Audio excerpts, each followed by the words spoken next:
सोमवारी द्यायची अक्कल नाही का? सगळं झालं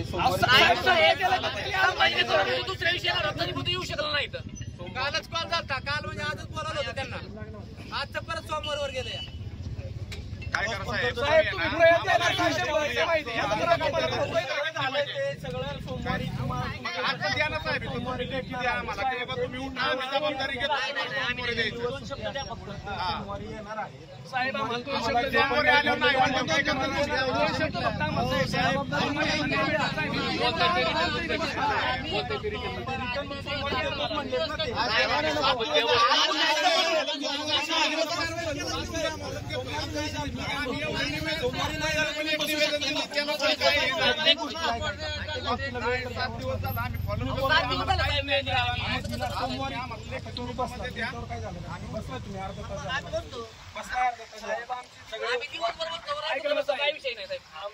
तुम्हाला अजिबात त्रास द्यायची भावना नाही. आमचा हेतू पण हे सगळं